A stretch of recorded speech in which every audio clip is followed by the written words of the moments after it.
வருவார்ப்பா இந்த மைக்கு சொல்லுவாங்க ஆளுக்கு என்ன பண்ணுறோம்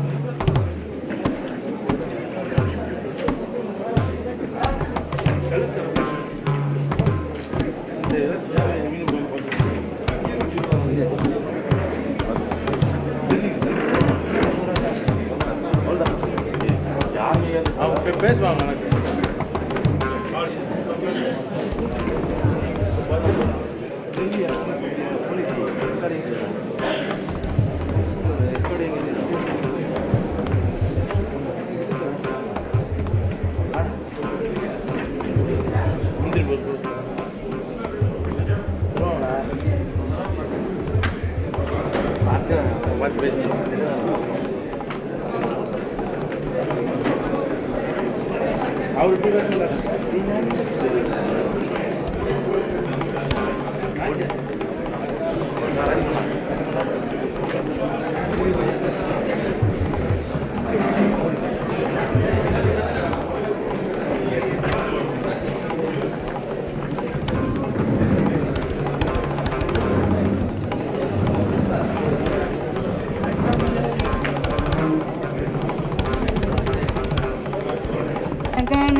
अधिनायक जय हे भारत भाग्य विधाता पंजाब सिंध गुजरात मराठा द्राविड उत्कल बंगा विंध्य हिमाचल यमुना गंगा उच्चल जलधि तरंगा तव शुभ नामे जागे तव शुभ आशीष मांगे गाहे तब जय गाता जन गण मंगलदायक जय हे भारत भाग्य विधाता जय हे जय हे जय हे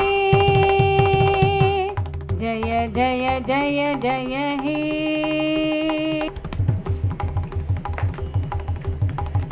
நீராறும் கடலுடுத்த நிலமடந்து கெழிலொழுகும் சீராறும் வதனமென திகழ் பரத கண்டமிதில் தெக்கணமும் மதி சிறந்த திராவிடனல் திருநாடும்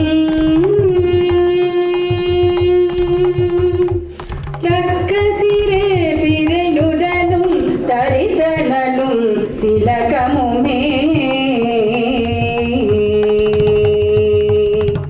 அத்திலக வாசனை போ அனைத்துலகும் இன்பமுற எத்திசையும் புகழ் மணக்க இருந்த பெரும் தமிழனங்கே தமிழனங்கே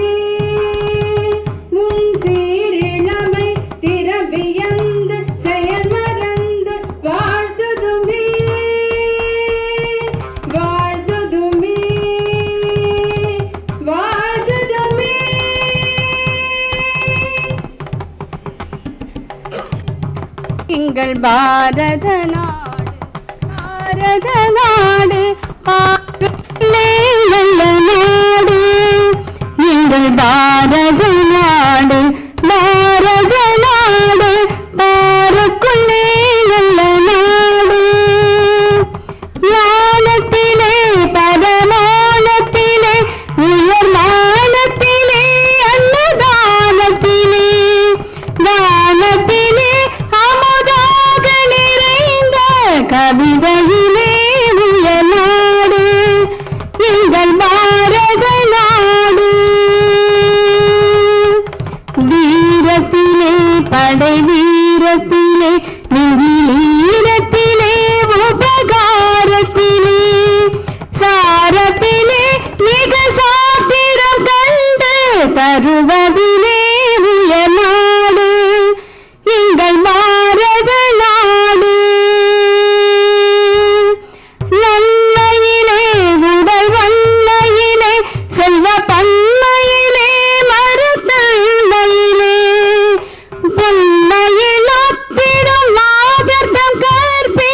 புகழினிலே உயர் நாடு எங்கள் பாரத நாடு.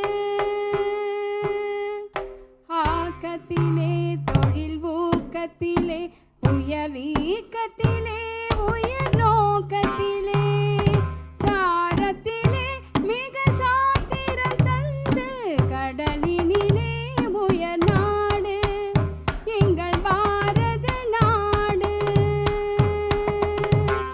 வன்மையிலே உளத்தின்மையிலே மனத்தன்மையிலே மதியுள்மையிலே உண்மையிலே தவறாத புலவர் உணர்வினிலே உயர் நாடு எங்கள் பாரத நாடு. பாருக்குள்ளே நல்ல நாடு எங்கள் பாரத நாடு. பாரத நாடு பாருக்குள்ளே நல்ல பாருக்குள்ளே நல்ல பாருக்குள்ளே நல்ல நாடு.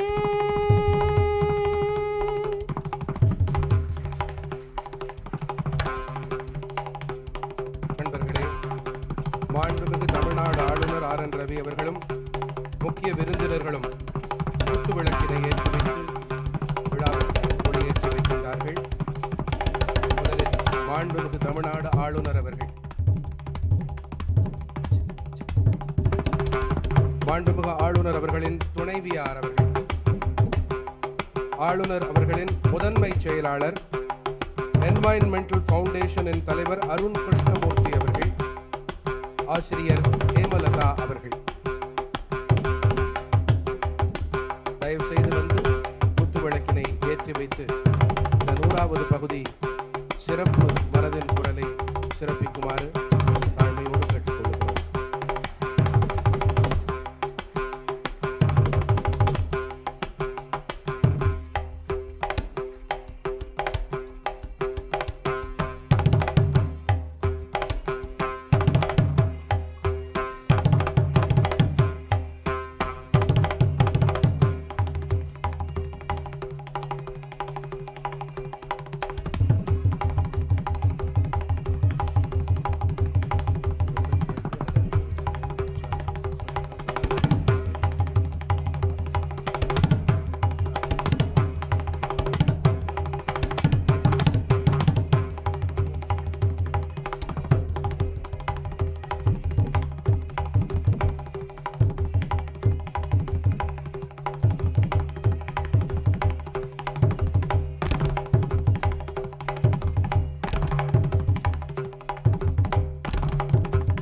நன்றி. இப்போது மாண்புமிகு தமிழ்நாடு ஆளுநர் ஆர் என் ரவி அவர்களையும் வந்திருக்கும் சிறப்பு விருந்தினர்களையும் வரவேற்க வந்திருக்கிறார். இந்திய அரசின் செய்தி ஒலிபரப்புத்துறை சார்பாக நினைவு பரிசை வழங்க இருக்கிறார் கூடுதல் தலைமை இயக்குனர் மா அண்ணாதுரை அவர்கள். மாண்புமிகு ஆளுநர் அவர்களே, வந்திருக்கின்ற பெரியவர்களே, உங்கள் அனைவருக்கும் என்னுடைய வணக்கத்தை தெரிவித்துக் கொள்கிறேன். உலகத்தின் எந்த தலைவரும் இதுவரை செய்திருக்காத வகையில் நாட்டு மக்களோடு ஒரு பிரதமர் 100 மாதங்களாக தொடர்ந்து உரையாற்றி வருகின்ற அதிசயமாக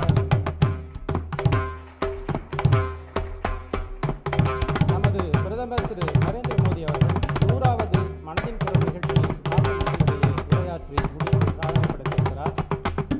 இந்த வரலாற்று சிறப்புமிக்க நிகழ்ச்சியை ஒன்றாக அமர்ந்து கேட்கின்ற வகையிலும் பார்க்கின்ற வகையிலும் நாம் அனைவரும் இங்கே இருக்கிறோம். இந்த நிகழ்ச்சி இத்தனை சிறப்பாக ஏற்பாடு செய்யப்பட்டிருக்கிறது என்றால் அதற்கு முழுமுதல் காரணம் நம்முடைய ஆளுநர் அவர்கள்தான். இப்படிப்பட்ட நிகழ்ச்சியை நடத்துவது என்று திட்டமிட தொடங்கிய நாளிலிருந்தே அவர் பல்வேறு பணிகள் காரணமாக பயணத்தில் இருந்தபோதும் தமிழ்நாட்டுக்கு வெளியில் இருந்தபோதும் எந்த ஒரு சிறிய ஏற்பாடும் விட்டுவிடக்கூடாது என்பதற்காக தனது நேரத்தையும் முயற்சியையும் செலவிட்டு எங்களுக்கு உரிய ஆலோசனைகளை வழங்கினார். மிக குறுகிய காலத்தில் இந்த நிகழ்ச்சியை எங்களால் இயன்ற அளவுக்கு சிறப்பாக ஏற்பாடு செய்திருக்கிறோம் என்றால் பல துறைகளைச் சேர்ந்த பெருமக்களை இங்கு அழைத்து கொண்டு வந்து சேர்த்திருக்கிறோம் என்றால் இவை அனைத்திற்கும் வழிகாட்டி ஊக்குவித்து எங்களை இயக்கிய பெருமை மாண்புமிகு ஆளுநர் அவர்களையே சேரும். இந்த நிகழ்ச்சிக்கு தலைமையேற்று நடத்தி கொடுக்குமாறு மாண்புமிகு ஆளுநர் அவர்களை நான் அன்போடு வரவேற்கிறேன். இப்போது மாண்புமிகு தமிழ்நாடு ஆளுநர் அவர்களுக்கு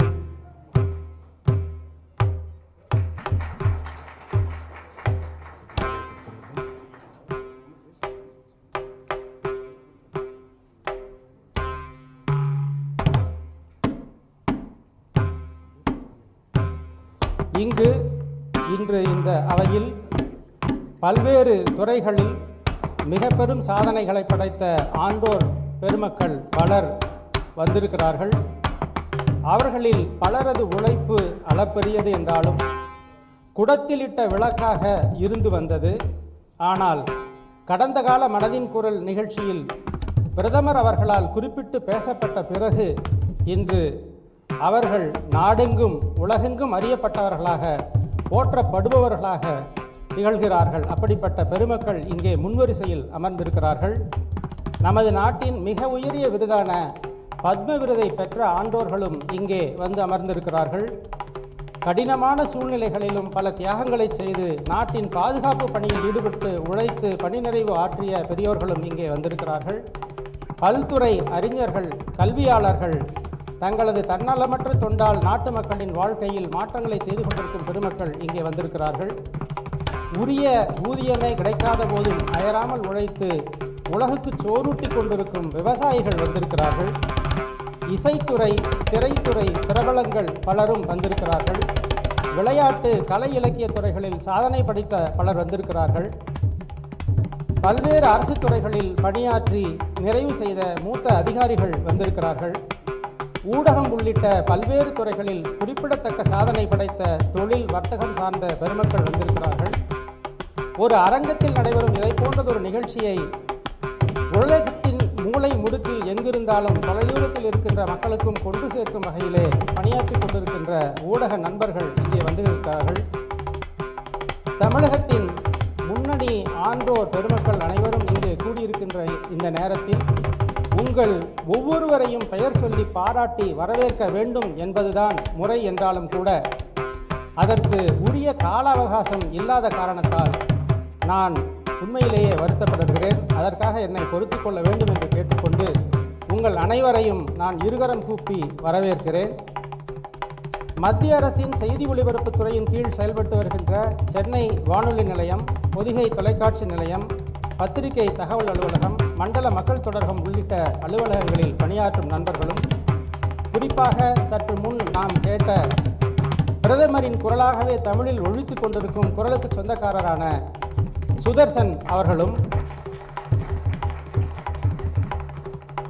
ஆளுநர் மாளிகையில் பல்வேறு நிலைகளில் பணியாற்றிக் கொண்டிருக்கும் நண்பர்களும் இந்த நிகழ்ச்சி சிறப்பாக நடந்தேற வேண்டும் என்பதற்காக கடந்த பல நாட்களாக இரவு பகல் பாராமல் கடுமையாக உழைத்திருக்கிறார்கள். அவர்கள் அனைவரையும் பாராட்டி வரவேற்கிறேன். இந்த நிகழ்ச்சி சிறப்பாக இப்போது நடந்து கொண்டிருப்பதற்காக உழைத்து கொண்டிருக்கின்ற மதிய உணவு, மேடை அமைப்பு, அலங்காரம், உபசரிப்பு, பாதுகாப்பு உள்ளிட்ட பணிகளை மேற்கொண்டிருக்கும் இன்முகத்தோடு அவற்றை நிறைவேற்றிக் கொண்டிருக்கும் நண்பர்கள் அனைவரையும் நான் அன்போடு வரவேற்கிறேன். இந்த வரலாற்று சிறப்புமிக்க நிகழ்ச்சிக்கு வந்திருக்கும் உங்கள் அனைவரையும் வருக வருக என்று வரவேற்கிறேன். பிரதமரின் மனதின் குரலில் பிரதமர் குறிப்பிட்டிருக்கும் ஆளுமைகளை மாண்புமிகு தமிழ்நாடு ஆளுநர் RN ரவி அவர்கள் கௌரவப்படுத்துகிறார். முதலில் KC மோகன் அவர்கள்.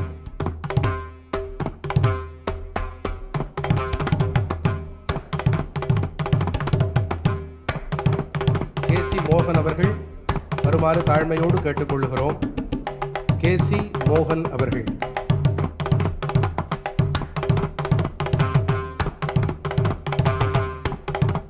அடுத்ததாக கன்னிகா அவர்கள். கன்னிகா அவர்களை வருமாறு கேட்டுக்கொள்கிறோம். முன்னே வருமாறு கேட்டுக்கொள்கிறோம்.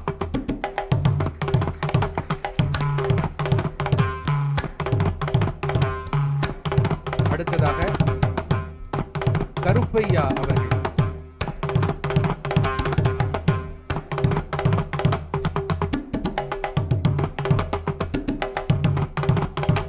இப்போது கன்னிகா அவர்கள் கௌரவப்படுத்தப்படுகிறார். அவருக்கு நினைவு பரிசும் பொன்னாடையும் அளிக்கப்படுகின்றன. உங்கள் கரவொலிகள் பலமாக இருக்கட்டும்.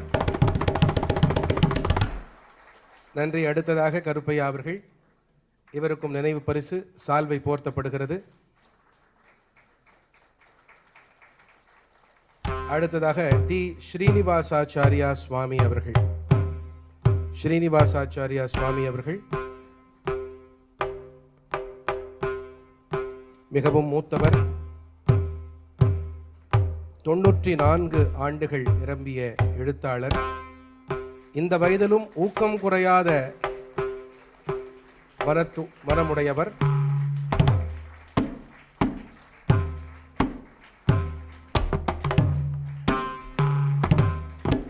ஆளுநர் அவர்கள் அவருக்கு வணக்கம் தெரிவித்து அவருக்கு நினைவு பரிசையும் பொன்னாடையையும் போர்த்துகிறார்.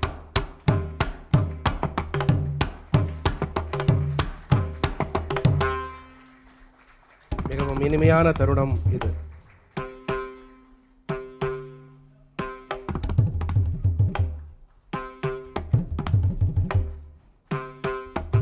அடுத்ததாக ஹேமலதா அவர்கள், ஆசிரியை ஹேமலதா அவர்கள். இந்த 100வது மனதின் குரலிலும் இவரை பற்றி பிரதமர் அவர்கள் குறிப்பிட்டிருப்பது மிகவும் முக்கியமான ஒரு விஷயம். அடுத்தது முருகேசன் அவர்கள், விவசாயி முருகேசன் அவர்கள்.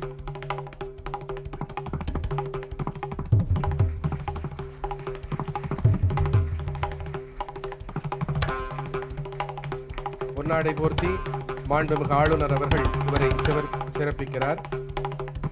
அடுத்ததாக குரு பிரசாத் அவர்கள், குரு பிரசாத் அவர்கள்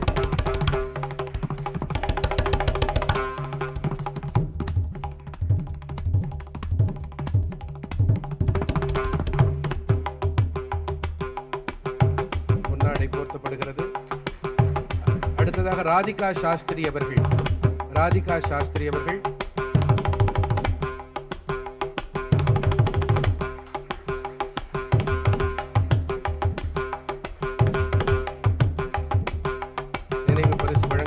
அடுத்ததாக மணிமுத்து கஞ்சிரங்கை பஞ்சாயத்து சிவகங்கையைச் சேர்ந்த பிரதிநிதி வருகிறார்.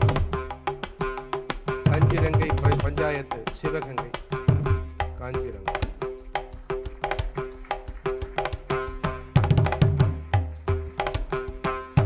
திருவண்ணாமலையைச் சேர்ந்த சந்திரசேகர் குப்பன் அவர்கள்,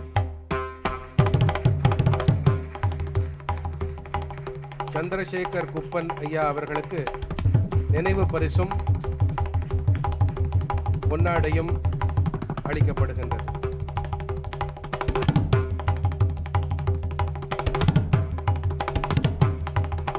அடுத்ததாக என்வாயன்மெண்டல் ஃபவுண்டேஷன் ஆஃப் இந்தியா என்ற அரசு சாரா அமைப்பை இயக்கி வரும் அருண் கிருஷ்ணமூர்த்தி அவர்கள்,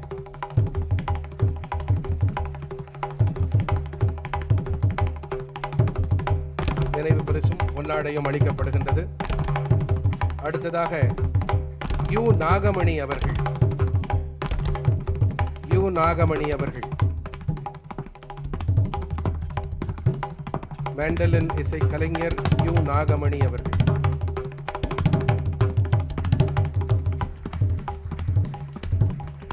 அடுத்ததாக அருள்மொழி அவர்கள்,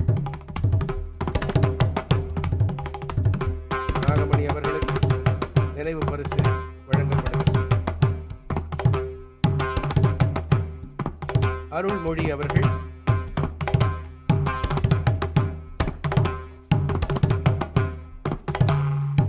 அடுத்ததாக பிரசித்தி சிங் அவர்கள்,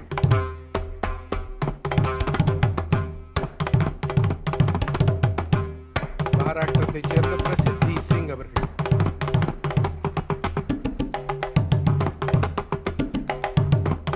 தூத்துக்குடி மாவட்டத்தைச் சேர்ந்த முடிதிருத்துவோர் பொன் மாரியப்பன் அவர்கள்.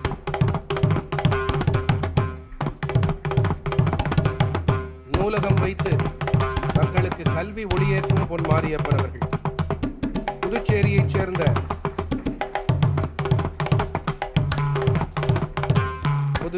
சேர்ந்த மாலதி செல்வம் அவர்கள்.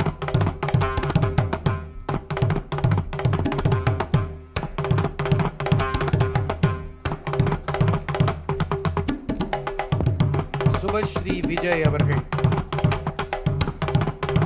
சுபஸ்ரீ விஜய் அவர்கள் முன்னே வந்து நினைவு பரிசனையும் சால்வையையும் பெற்றுக்கொள்ளுமாறு தாழ்மையோடு கேட்டுக்கொள்கிறோம்.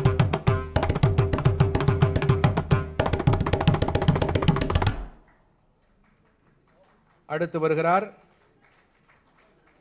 திருப்பூரைச் சேர்ந்த SP கோபாலகிருஷ்ணன் அவர்கள்.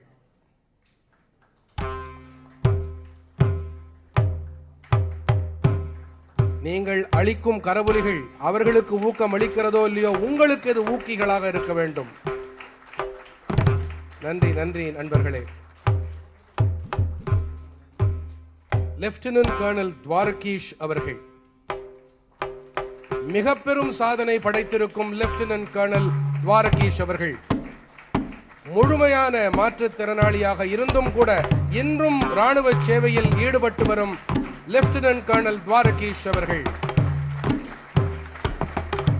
7 பேர்கள் தன்னுடனே அழைத்துக் கொண்டு இந்த 7 மாற்றுத்திறனாளிகளையும் சியாச்சின் மலை உச்சியை கடந்த லெப்டினன்ட் கர்னல் துவாரகீஷ் அவர்கள்.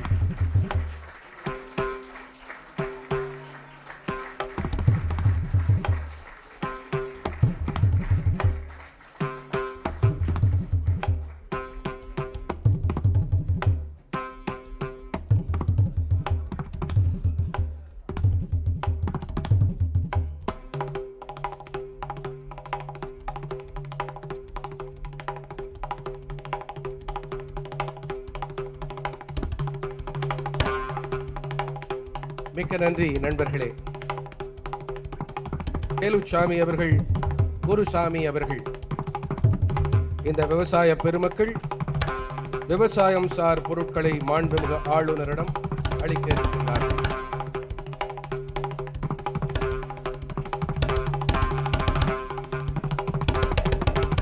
ஐந்து முகங்கள் இருக்கின்றன, 6வது முகத்தை தேடிக்கொண்டிருக்கிறோம். 6 முகம் அவர்கள் வந்துவிட்டார். இதோ வந்துவிட்டார்.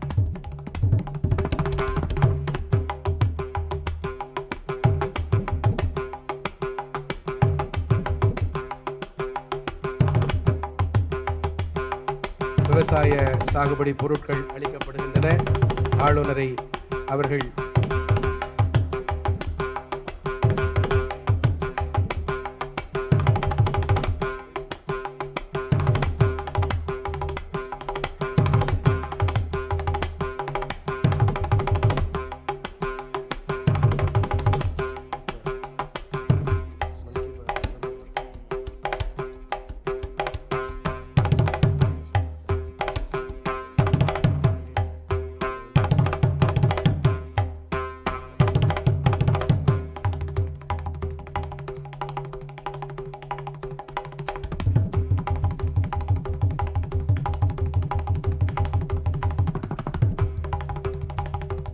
இந்திய சாதனைகள் புத்தகத்தின் மிகவும் இளமையான தேசிய இயக்கத்தின் தூதுவர் 10 வயதான பிரசித்தி சிங். மேடை உங்களுடையது.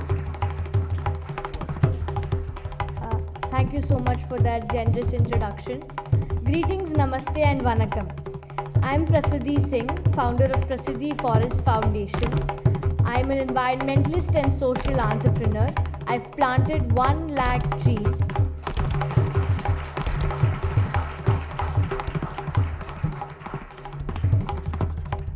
Thank you. And organized more than 600 plus awareness sessions and workshops and connected with more than 40,000 plus people through across 20 plus countries.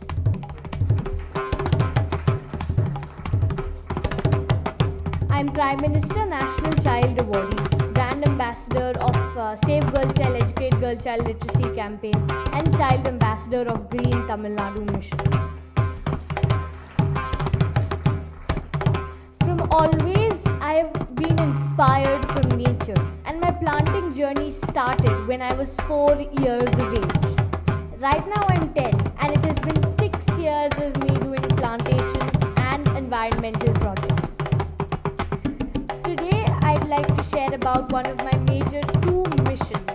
My first mission is to keep planting trees to enhance biodiversity until it becomes our culture, and my second mission is to bring people together and keep spreading awareness until it gets translated in our literature.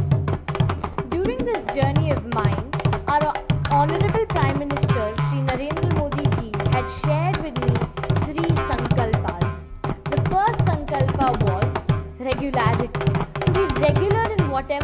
what I'm doing. So for instance, if I'm doing something for the planet, I need to be regular. The second sankalpa he mentioned was to be on the promise I've made to the nation. So if I've decided I want to plant 1 lakh trees and heal our earth, I have to stand to that promise. The third one was to be humble. And even I say, if you'll be humble, you'll never stumble.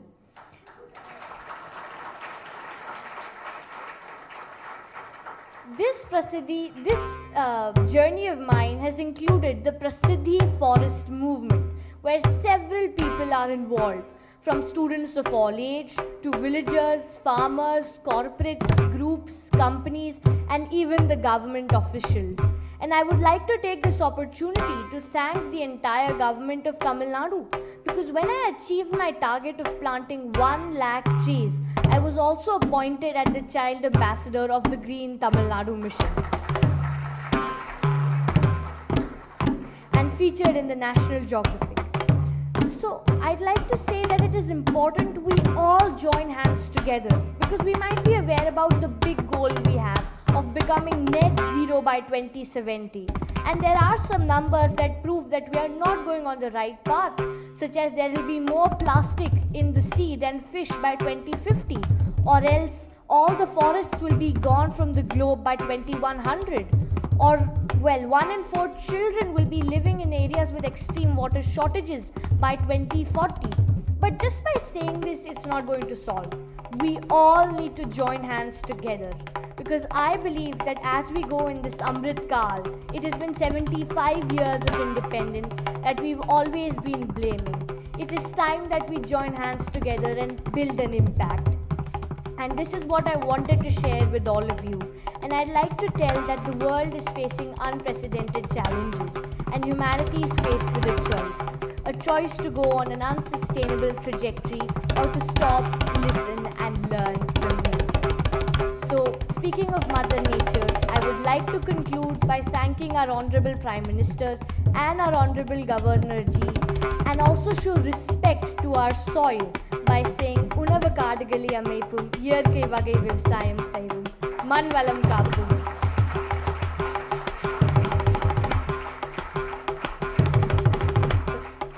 ரசாயனத்தை அறிவு தாவிரப்பும் இது நமது சந்ததியை காக்கும். நன்றி. Thank you. நன்றி மிக்க நன்றி.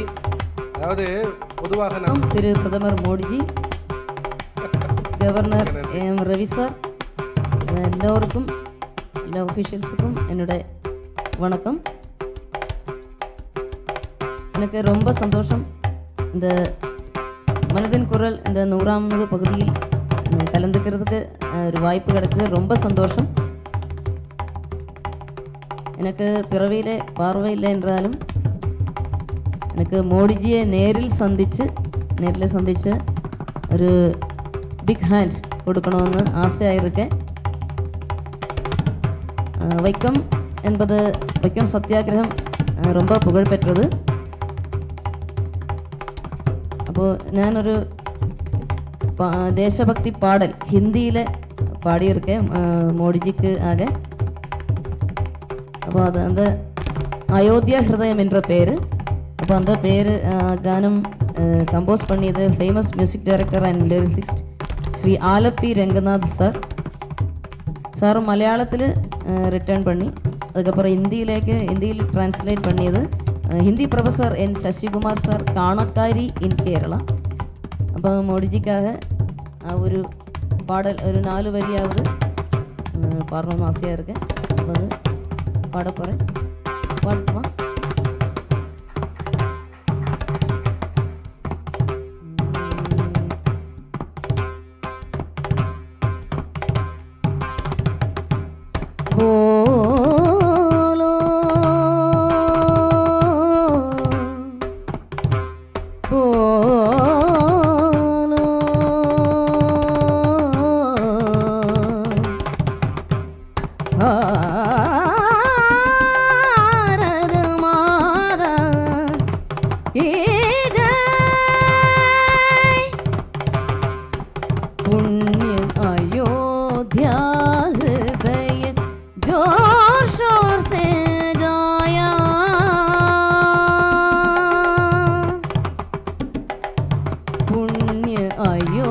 अयोध्या हृदय जोर शोर से गाया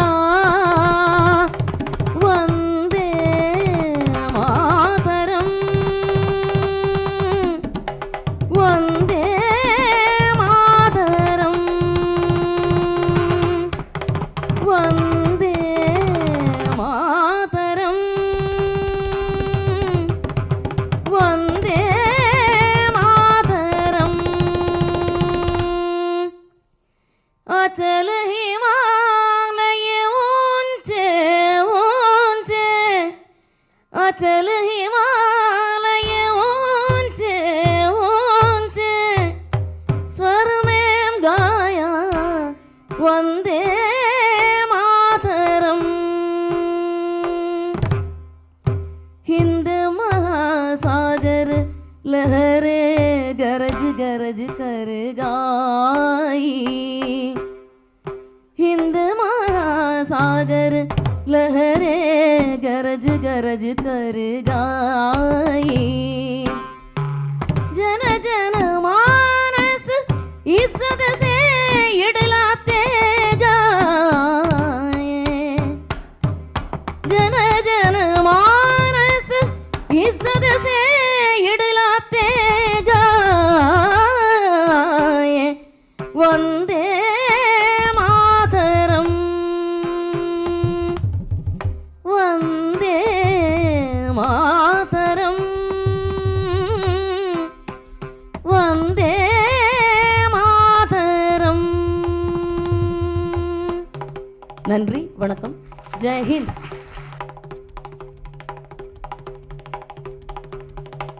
வடபாரதத்திலே அண்ணல் ராமபிரானை பற்றி குறிப்பிடும் பொழுது மரியாதா புருஷோத்தம் ராம் என்பார்கள்.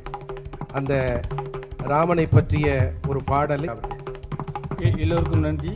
இந்த 100வது நாளுடைய மங்கி பாஸ் நிகழ்ச்சியில் நான் 24வது மங்கி பாஸில் பாரத பிரதமர் ஐயா பாராட்டுறாங்க. எப்படி பாராட்டுறாங்கன்னா, வானொலி நிலையத்தில் பாராட்டும் போது என் கிராம மக்களே ஒரே தான் குவிட்டோம்.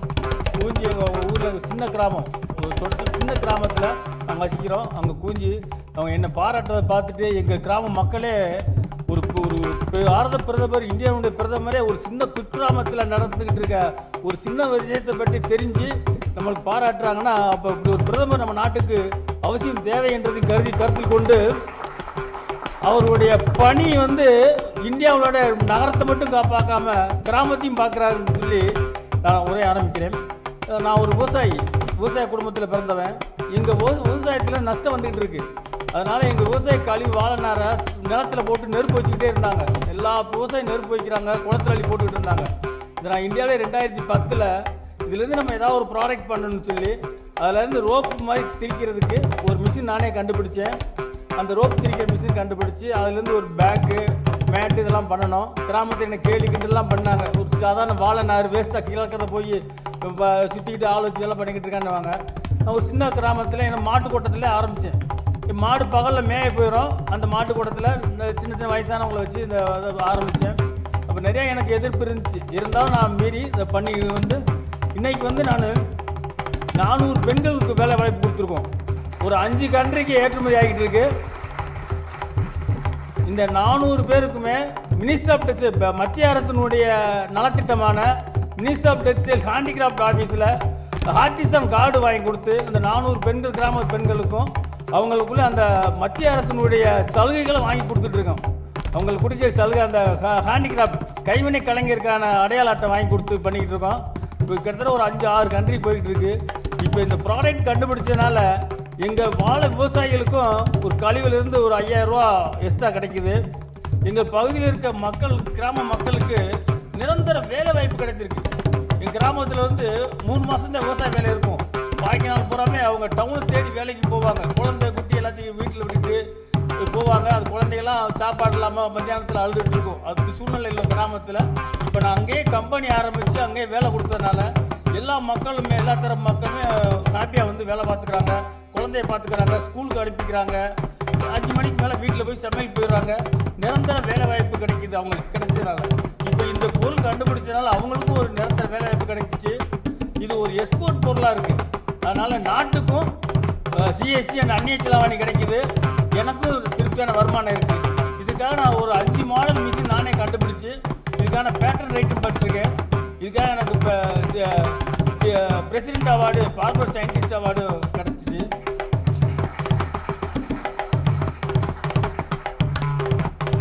பிரதமர் நரேந்திர மோடி அவர்கள் குஜராத் சீஃப் மினிஸ்டராக இருக்கும்போது எனக்கு best farmers award Madurai district எனக்கு கிடச்சிச்சு.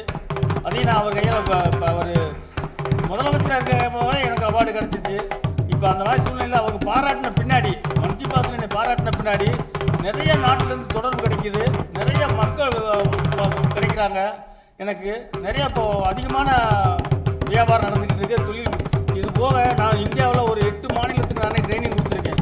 அஸ்ஸாம், பீகார், ஆந்திர பிரதேசம், கோதாவரி டிஸ்ட்ரிக்டில், கேரளா போன ஊரில் என்னுடைய மிஷினும் கொண்டு போய் கொடுத்து அவங்களுக்கு 10 நாள் இருந்த அந்த மக்களுக்கு ட்ரைனிங் கொடுத்து அவங்களுக்கு அந்த அங்கே உள்ள கழிவுகளை வேலைவாய்ப்பு ஏற்படுத்தி கொடுத்து அந்த மக்களுக்கும் நான் வாழ்வாதாரம் கொடுத்துருக்கேன். இது வரைக்கும் ஒரு 1000 பேருக்கு நான் ட்ரைனிங் கொடுத்து வேலைவாய்ப்பு ஏற்படுத்தி கொடுத்துருக்கேன். இதனால் இந்த ஒரு அருமையான ஒரு நிகழ்ச்சிக்கு ஐயா கவர்னர் ஐயா என்னை கூப்பிட்டது ரொம்ப பெருமையாக இருக்குது. இந்த பெருமையாக இருந்த மத்தியிலேன்னு எனக்கு ஒரு விருதும் கொடுத்துட்டாங்க. எனக்கு இன்னமும் ஊக்கமாக பாடுபடுவேன். இன்னமும் இது போல் அடுத்த கழிவிலிருந்து இன்னமும் ப்ராடக்ட் தயார் பண்ணி இன்னும் மக்களுக்கு சேவை செய்யணும். நாட்டுக்கும் என்னால் ஒரு நல்ல பேர் வரணும், மக்களுக்கும் வேலை வாய்ப்பு கிடைக்கணும். அதனால் இன்னும் கழிவு பொருள் இருந்து நான் அடுத்த ஒரு ப்ராடக்ட் தயார் பண்ணுறதுக்கும் ரெடியாகிட்டு இருக்கேன். நன்றி, வாழ்த்துக்கள். மனதின் குரலின் பல தனித்தன்மைகள், சிறப்புகளில் இது மிக முக்கியமான ஒரு சிறப்பு. எளிய மக்களின் சாதனைகளுக்கு ஏற்றமளித்து அவற்றை வெளிச்சம் போட்டு காட்டி அவர்களுக்கு பெருமையும் அங்கீகாரமும் சேர்ப்பதோடு மற்றவர்களும் அவர்கள் மூலமாக உத்வேகம் அடைய செய்வதுதான் மனதின் குரலின் அடிநாதமான விஷயம். அடுத்ததாக மனதின் குரலில் பிரதமர் குறிப்பிட்டு பெருமைப்படுத்திய தமிழ்நாட்டைச் சேர்ந்த லெப்டினன்ட் கர்னல் துவாரகீஷ் அவர்கள் 7 மாற்றுத்திறனாளி சாகச வீரர்களோடு மேஜர் லெப்டினன்ட் கர்னல் துவாரகீஷ் அவர்கள் சியாச்சின் பனிப்பாறையில் ஏறி உலக சாதனை படைத்தார். இந்த 8 இந்தியர்களும் மாற்றுத்திறனாளிகள் அதிகம் கொண்ட குழு என்ற வகையில் 15,632 அடிகள் கொண்ட உலகின் மிக உயரமான போர்க்களத்துக்கு 2021ஆம் ஆண்டு செப்டம்பர் மாதம் 11ஆம் தேதி என்று ஏறி சென்று உலக சாதனை படைத்திருக்கின்றார்கள். உங்கள் கரவொலிகள் வேண்டுகிறேன். இதன் பெயர் ஆபரேஷன் ப்ளூ ஃப்ரீடம். 100% மாற்றுத்திறன் படைத்தவர் என்ற நிலையிலும் கூட இந்திய ராணுவத்தில் பணியில் நீடித்திருக்க அனுமதிக்கப்பட்டிருப்பவர் லெப்டினன்ட் கர்னல் துவாரகீஷ் அவர்கள். ராணுவ பணியில் ஆரம்ப கட்டத்திலேயே இவர் தனது 2 கண்களிலும் பார்வை இழப்பை சந்திக்க வேண்டியிருந்தது.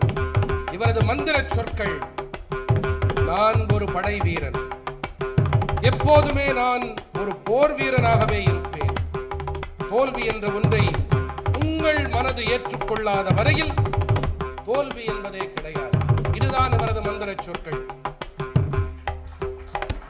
லெப்டினன்ட் கர்னல் துவாரகீஷ் அவர்கள், மேடை உங்களுடைய. Honorable Governor of Tamil Nadu, First Lady, senior officials, dignitaries, achievers, and my dear friends, good afternoon to all of you. Honored to be here. I would like to start by stating the difference between equity and equality. What is equality? Let's say we have some apples lying here and everybody in this arena is allowed to take 1 apple each. And somewhere a sensible guy sees that there's a person with the goggles on who cannot see. He picks up this apple and makes it accessible to the person who cannot see. So this is equity. In September 2021, there was a Siachen expedition which was flagged off by our Honorable Social Justice Minister from Delhi.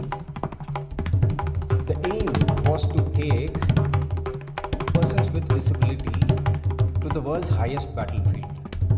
It is at 16,000 feet. It's called the Siachen Glacier. It's so different. I mean, the glacier is not just a mountain or it's not just snow. It's much beyond. Even trained soldiers find it hard to survive there. It requires a lot of training and physical endurance. It's snow-filled desert, to simply put it. There's no vegetation. You can't find insects. It's hard to breathe. you take, you want to gasp for air, and you have to keep drinking water, and the food that you eat is very, very different. It's very difficult to swallow. Army had the courage to say, we'll give this opportunity. The Social Justice Ministry had the willingness to say, let's empower these people. So we completed this expedition. Gaga, everybody happy. But suddenly things started changing. The way people look at us changed. When I say us, the entire persons with disability. Those people who said we cannot let you into a gymnasium because you could get hurt. Those people who said, how can I teach you swimming?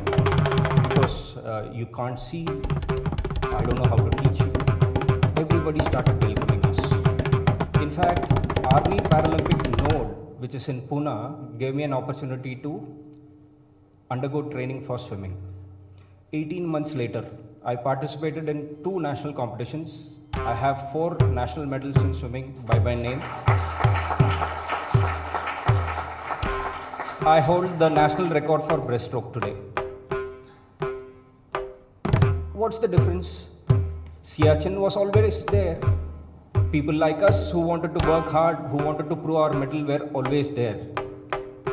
Rights for persons with disability was always there.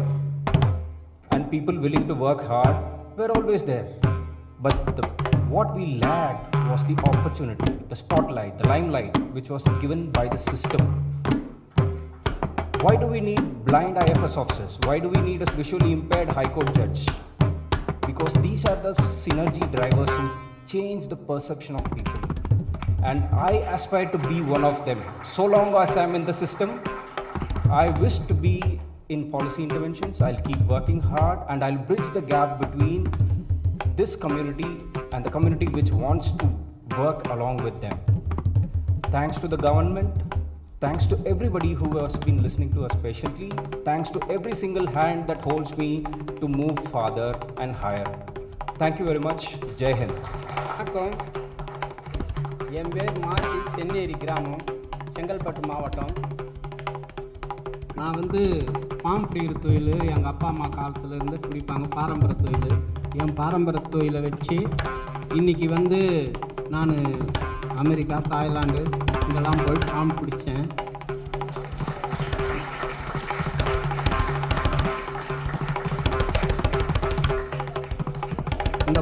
இந்த பாம்போட வகையெல்லாம் விஷம் உள்ள பாம்பு, அதிகமான விஷம் உள்ள பாம்புலாம் இருக்குது. கண்ணாடி வீரியன், கட்டு வீரியன், நல்ல பாம்பு, சுருட்ட பாம்பு, அத்தனை வகை இருக்குது நம்ம தமிழ்நாட்டிலையும்.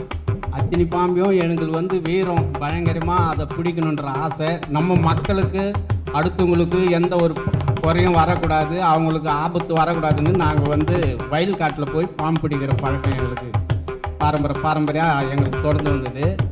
அப்படியே இருந்து அமெரிக்கா, தாய்லாந்து போனோம். அங்கேயும் போயிட்டு பாம்பு பிடிச்சோம். அங்கே இருக்கிறவங்களுக்கும் எங்களோட தொழிலை அங்கே போய் வெளிப்படுத்தணும்.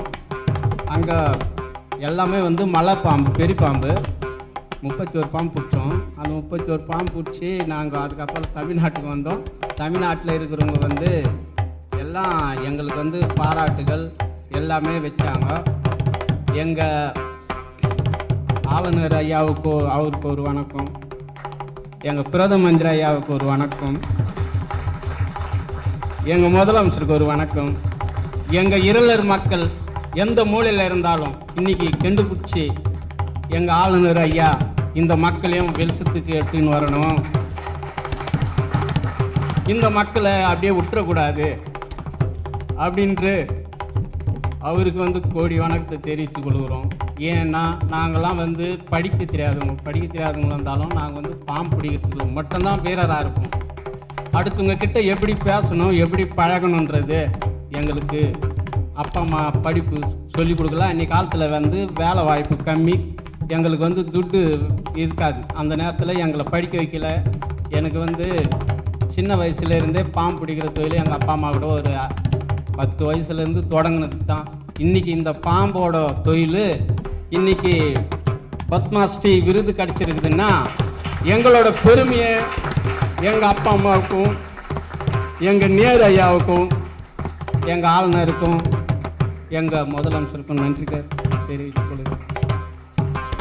மந்திரம் இருக்கிற அனைவருக்கும் வணக்கம். என் பேர் வடிவேல், செங்கல்பட்டு மாவட்டம் சென்னேரி கிராமம் எல்லர் பகுதியிலேருந்து நான் பேசுகிறேன். அப்பா அம்மா காலத்துலேருந்து காலத்துலேருந்து எங்கள் சின்ன வயதுலேருந்து எங்களுக்கு இந்த பாம்பு பிடிக்கிற தொழில் தான். பாம்பு பிடிக்கிற தொழில்னாக்கா அப்போது வறுமை ரொம்ப இதுவாக இருந்தது. அதனால் அந்த பாம்பு பிடிச்சி நாங்கள் அது தொழில் பண்ணோம்.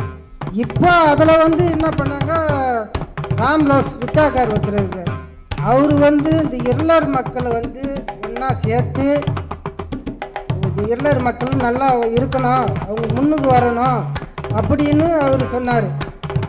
அவர் சொல்லி என்ன சொல்கிறாருனாக்கா, வடநெம்மலின்னு இருக்குது எல்லர் கூட்டூர் சங்கம், அதில் நாங்கள் உறுப்பினராக இருக்கிறோம். பொம்பளை ஆம்பளை எல்லாமே உறுப்பினராக இருக்கும். அப்படி இருக்கிற அவர் என்ன பண்ணாருன்னா, இவங்க பாம்பு நல்லா பிடிக்கிறாங்க அப்படின்றதுனால அவர் என்ன பண்ணார், வெளிநாட்டுக்கு ஒரு வாய்ப்பு கொடுத்தாரு, அமெரிக்காவுக்கு. நாங்கள் அமெரிக்காவுக்கு போனோம், மாசி வடிவேல், நாங்கள் 2 பேரும், எங்களை 2 பேரையும் அவர் பண்ணி எங்களை கூட்டும் போனார். கூட்டும் போய் அங்கே 2 மாதம் தங்கணும். இந்த 2 மாதத்தில் பாம்பு அதிகமாக 31 பாம்பு பிடிச்சோம். அங்கே இருக்கிற ஐயாவங்களுக்கும் எங்களை ரொம்ப பாராட்டினாங்க. பாராட்டி விருதெல்லாம் கொடுத்தாங்க. கொடுத்து எங்களை என்ன பண்ணார், ஐயா திருப்பின்னு வீட்டில் கொண்டாந்து எங்களை கொண்டாந்து சேர்த்துட்டாங்க. சேர்த்துட்டு இந்த பத்மாசி அவார்டு விருதுனாக்கா எங்களுக்கு எதுவுமே தெரியாது. ஏன்னா எங்களுக்கு படிப்பு அறிவு இல்லை அந்த நாளில். அந்த நாள்லேருந்து சின்ன வயதுலேருந்து எங்களுக்கு கடாபுரம் பிடிச்சி தான் தொழில், அந்த பாம்பு பிடிக்கிற தொழில் மட்டும்தான் எங்களுக்கு. ஆனால் படிப்புன்றது அந்த மூளைக்கு எங்களுக்கு எட்டலை.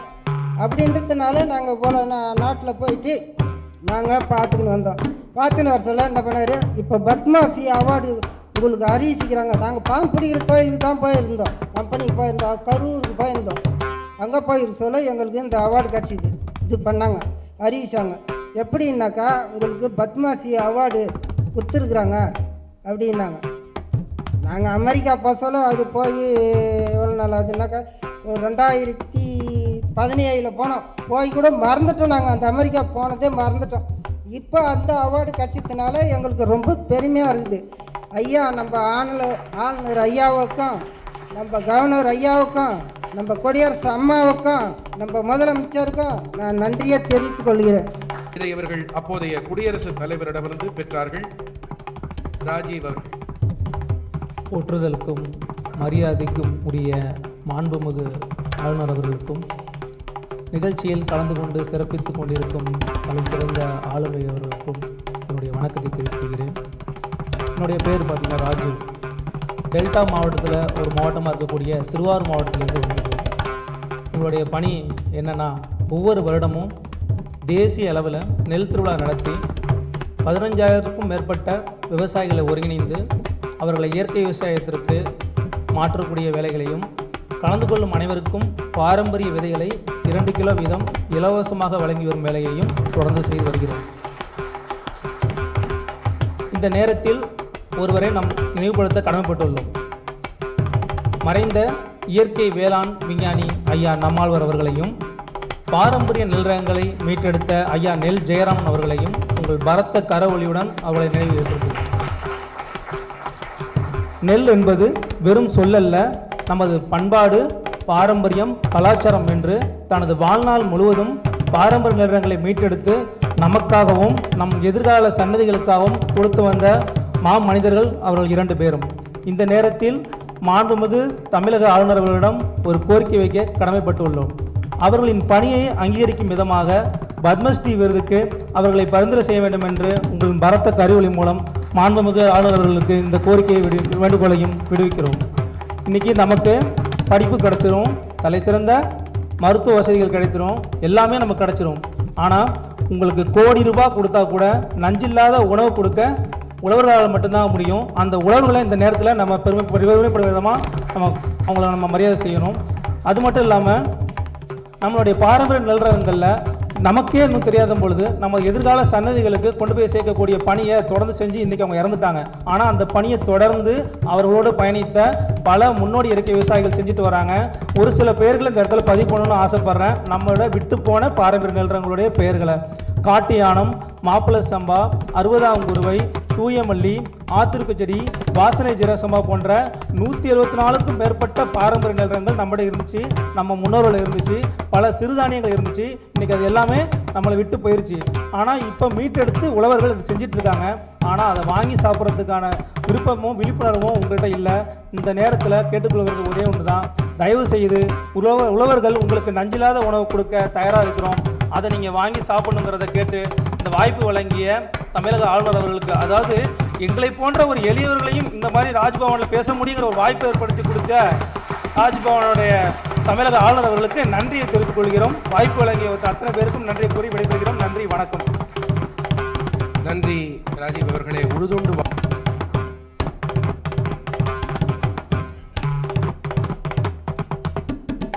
என் பெருமதிக்குரிய மேதகு ஆளுநர் அவர்களே, என் முன்னால் அமர்ந்திருக்கும் இன்றைய நேரலை நிகழ்ச்சியின் மனதின் குரல் நிகழ்ச்சியில் கலந்து கொண்ட ஜீவன் மிக்க உயிர் கொடுத்த மனிதர்கள் இங்கே அமர்ந்திருக்கிறார்கள். பின்னால் பார்க்கிறேன் தமிழகத்தின் ஆளுமைகள், பத்திரிகையாளர்கள், கல்வியாளர்கள் எல்லோரும் அமர்ந்திருக்கிறார்கள். எல்லோருக்கும் என் மனமார்ந்த நன்றிகள். இந்த வாய்ப்பு தந்த உங்களுக்கும் என் நன்றிகள். இங்கே என்னை அழைத்த போது கேட்டேன், என்ன விஷயம், எதுக்குன்னு. இல்லை இங்கே மனதின் குரல் ஆளுமைகளும் அதில் இடம்பெறாத ஆளுமைகளையும் நாங்கள் பேச வைக்கிறோம், நீங்கள் பேச வேண்டும் உங்களை பற்றி என்று. நல்ல வாய்ப்பு தான், நானும் ஏற்றுக்கொண்டேன். ஆனாலும் என்னை பற்றி நானே பேசுவது ஒரு தர்ம சங்கடம் தான், மிக நெருடலான விஷயமும் கூட. இருந்தாலும் பொறுமையாக ஒரு 5 நிமிடம் நான் என்னை பற்றி சொல்ல வேண்டிய சூழ்நிலை. பேசும்போது தாயை மறந்து பேச முடியாது. என் தாய் தந்தையர்கள் திருச்செந்தூர் கிராமத்தில் மிக மிக அடிமட்டத்தில் வாழ்ந்த சாதாரண சலவை தொழிலாளிகள். என் தாயும் தந்தையும் அந்த அழுக்கு ஆடைகளை எடுத்துக்கொண்டு ஆற்றுக்கு போய் அந்த உவர் மண்ணில் நிலைத்து அடித்து காய வைத்து வீட்டுக்கு வருவார்கள். காலாகாலமாக அவர்கள் கைகளை பார்த்தால் அந்த கைகள் சீல் வடியும், இரத்தம் வடியும். எங்கள் வீட்டில் புது சமையல் கிடையாது. இந்த துணிகளை கொண்டு போய் கொடுக்கும் வீடுகளில் போடும் அந்த உணவும் அந்த பழசும் தான் என் தாய் எடுத்து கொண்டு வந்து அவர் கைகளில் இருக்கக்கூடிய அந்த இரத்தம், சலம், காயாததெல்லாம் அதிலே பழகி அந்த சோடாவில் அதில் கழுவி அந்த சாதத்தை பிணைஞ்சு எனக்கு ஊட்டான். அந்த நன்றியை நான் என்றைக்கும் மறக்காமல் நான் பதிவு செய்கிறேன். அந்த வாழ்க்கை பிடிக்காமல் ஒரு நாள் திருட்டில் ஏறி வித்தவுட் டிக்கெட்டில் எக்மோர் ரயில்வே நிலையம் வந்து சேர்ந்தேன். வந்தால் வேலை கிடைக்கும், பட்டணம் போனால் நல்லா இருக்கலான்னு சொன்னாங்க.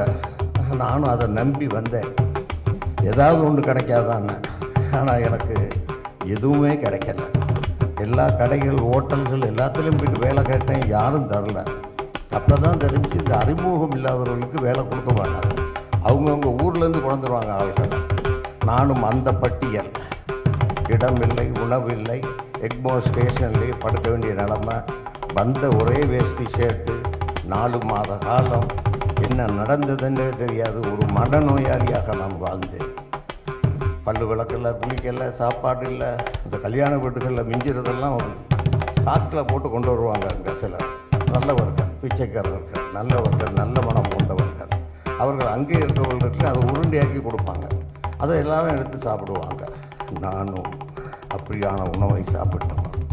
4 மாத காலம் மனநோயாளியான பிறகு அடுத்த 2 மாதம் நான் சுத்த பைத்தியக்காரனாகிவிட்டேன்.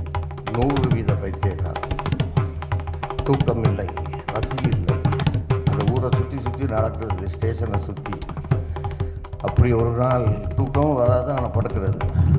அப்போ தான் ஒரு நாள் ஒரு போலீஸுக்காரர் திருட்டு கேஸுகளை சந்தேக கேஸுன்னு அறிஞ்ச அந்த காலத்தில். அது மாதம் மாதம் இத்தனை வேணும் ஒரு போலீஸுக்கு கோட்டா. அன்னைக்கு கோட்டா குறைஞ்சி போச்சு போல். குறைஞ்சா இங்கே உள்ளவங்கள கூப்பிட்டு போயிடுவாங்க. ஸ்டேஷனில் படுத்துருக்கோம்னாலாம் என்னையும் அடி விழுது, எலும்பு. நான் எலும்பிட்டேன். என்ன உன் பேர் என்ன? பாலன். அடித்தான் அடி, லத்தியில் மூக்கு உடைஞ்சி ரத்தம் பீரிடுச்சு, கன்னத்தில் அடி, தலையில் அடி. என்ன நடந்துச்சு? நானே பைத்தியம், எனக்கு போய் அடிச்சுவேன், என்ன பண்ண போகிறோம்? ரத்தம் கொட்டுது. சரி போய் நெல் அப்படின்னா கீழே நிற்கிற ஒரு 4 பேரோட நானும் நிற்கிறேன். என்னடா இது அப்படின்றேன். இல்லை சந்தேக கேஸ் கிடைக்கல போல், அதனால் எங்களை இந்த அந்த கோட்டாவில் கொண்டு போட்டு ஜெயிலில் போட்டுருவாங்கன்னாங்க. விடிஞ்சா ஜெயிலு. எனக்கு சட்ட ஒரு ஞானோதயம், 8 ஓட்டம். அமெரிக்க தூதராலயத்தின் வாசலில் 4 பேர் கோட் சூட்டோடு இருந்தாங்க.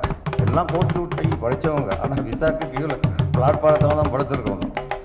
அப்போ நல்லா இருக்குன்னு நாங்கள் பட்டுக்கிறோம். காலையில் ஒருத்தர் எழுப்பி தம்பி இடத்த தாரியாங்க. சரி 2 ரூபா கொடுத்தார். அந்த 2 ரூபா தான் என்னுடைய முதல் வருமானம். காலையில் கிடச்ச அந்த 5 மணி கிடச்ச 2 ரூபாயை வச்சுக்கிட்டு இட்லி தோசைலாம் சாப்பிட விருப்பம் இல்லை, எனக்கு சோறு சாப்பிடணும்.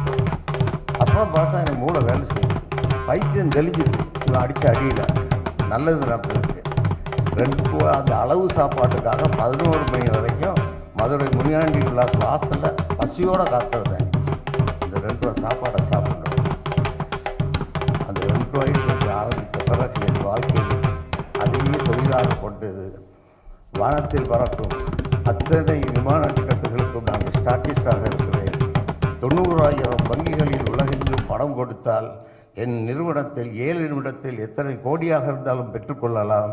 அந்த வசதி எங்கள் நிறுவனத்தில் இருக்கிறது. கான்சுலேட் ஜெனரலுக்கு நீங்கள் பயோமெட்ரிக் கைரேகைலாம் வைக்க போக தேவையில்லை. அத்தனை கான்சுலேட் ஜெனரலும் எங்கள் நிறுவனத்தை அங்கீகரித்திருக்கிறது. எங்கள் ஆஃபீஸுக்கு வந்துட்டாலே நாங்களே பயோமெட்ரிக் எல்லாம் பண்ணி கைரேகை பண்ணி கான்சுலேட் பண்ண வேண்டிய வேலையெல்லாம் செஞ்சு விசாவுக்கு வாங்கி அங்கே கொடுத்துருவோம்.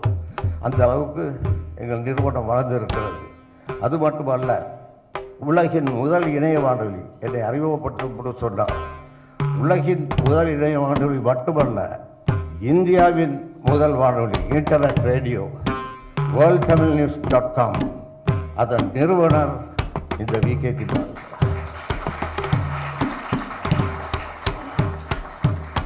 அதற்கு பிறகுதான் இங்கே ஹிந்தியும் அல்ல இங்கிலீஷும் இல்லை, முதல் இணைய வானொலி தமிழ் தான், worldtamilnews.com. அதற்கு பிறகுதான் மற்ற மொழிகள் இணைய வானொலிகள் வந்தது. இப்பொழுது அது யூடியூப் ஆகிட்டு என்னென்னமோ வகையில் முன்னேறிட்டு இன்ஸ்டாகிராம் அதெல்லாம் வந்துட்டு.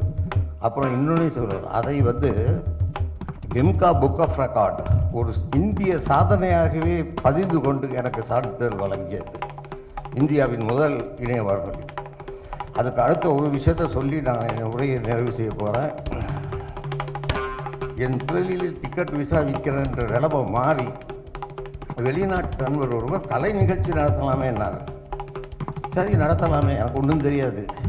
இன்னும் சொல்லப்போனால் எனக்கு இங்கிலீஷ் தெரியாது, ஹிந்தி தெரியாது, தமிழ் கூட சரியாக தெரியாது. லகரம் ரகரம் டகரம் நகரம், இன்னும் பேலன்ஸ் ஷீட் பார்க்க தெரியாது. ஒரு MD தான் தெரியாது. அதெல்லாம் மேனேஜர் காதல் சொல்லுவான், சரி அப்படி அனுப்பிடுவேன். ஒரு திறமையும் இல்லாதவன் தான். வாழ்க்கை கொடுத்தது. அப்போ அந்த கலை நிகழ்ச்சி என்ன செய்யலாம்? என் வீட்டில் 10 வீடு தள்ளி நான் பண்ணுறது தெய்வம். என் தந்தைக்கு நிகரானவர், தந்தை மாதிரின்னு கூட நான் சொல்ல விரும்பல. என் தந்தையே தான்.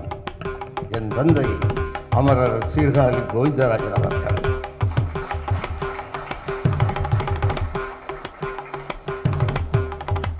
வருஷத்துக்கு முதல் என்ன தம்பி இல்லையா கொஞ்சம் கச்சேரி நடக்கும், நீங்கள் எவ்வளோ வேணும்? எங்கே? London, America, German, Swiss. எவ்வளோ? நீ தாத்தா தம்பி உனைய பார்த்தாலே பாவமாக இருக்குது. நெல் உட்காரு. அவர் கையாலேயே தோசை சூப்பு என்னை பார்த்தா அப்படி பழுதாமல் சாப்பிட்டுன்னு சொல்லி நீ தரத தம்பி 50,000 ரூபா இங்கேயே வாங்குகிற காசு நான் தாரேன் ஒத்துக்கிட்டாரு. அனுப்புனேன். முதல் டிக்கெட் ஷோ அமெரிக்கா, ஆஸ்திரேலியா, ஐரோப்பாவில் நடைபெற்றதென்றால் அமரர் சீர்காழி கோவிந்தராஜனுடைய நிகழ்ச்சி தான். என்ன ஏற்பாடு செய்யப்பட்டது? லண்டனில் house full, German house full, Paris house full, Switzerland house full. அதை தொடர்ந்து தமிழகத்தில் உள்ள இளையராஜா முதல் கொண்டு டிஎம்எஸ் எல்லாம் சுத்தா ஜானகியம்மா, சுசீலா எல்லாத்தையும் வெளிநாடுகளுக்கு அனுப்பி 1500 கலைஞர்களை அனுப்பியிருக்கேன். 300க்கும் மேற்பட்ட நிகழ்ச்சிகள் நடந்திருக்கு. இதையும் லிம்கா புக் ஆஃப் ரெக்கார்ட் சாதனையாக பதிந்து கொடுத்துள்ளது. இந்தியாவில் இவ்வளவு கலை நிகழ்ச்சிகளை நடத்திய ஒரு இந்தியன் விகேடி பாரதன். அதற்காக அன்றைய முதல்வர் கலைஞர் கருணாநிதி அவர்கள் நான் மிகவும் மதிக்கும் மூதறிஞர், பெரியவர். அவர் கரங்களால் கவர்னர் பாத்திமா பிபி அவர்கள் கரங்களால் சான்றிதழும் தங்கப்பதக்கமும் பெற்றவர் தான். இன்னும் பல கல்லூரிகள் இங்கே இருக்கக்கூடிய Stella Maris, Madras Christian college, SIT college, இங்கே உள்ள சுற்றுலா மாணவர்களுக்கெல்லாம் நாங்களே இன்டர்ன்ஷிப் ட்ரைனிங் பயிற்சி கொடுத்து வேலையும் வாங்கி கொடுக்குறோம். இன்னும் எங்கள் நிறுவனம் பல ஐஏஎஸ்களை உருவாக்கி இருக்கிறது, பல பிஹெச்டி டாக்டர்களை உருவாக்கி இருக்கிறது. அதையெல்லாம் வரிசைப்பட்ட நேரம் இடம் கொடுக்கவில்லை. நான் விடைபெறும் நேரத்தில் என் அன்பு சகோதரன் சீர்காழி சிவச்சிதம்பரம் அவர்கள் அங்கே அமர்ந்து கொண்டிருக்கிறார்கள்.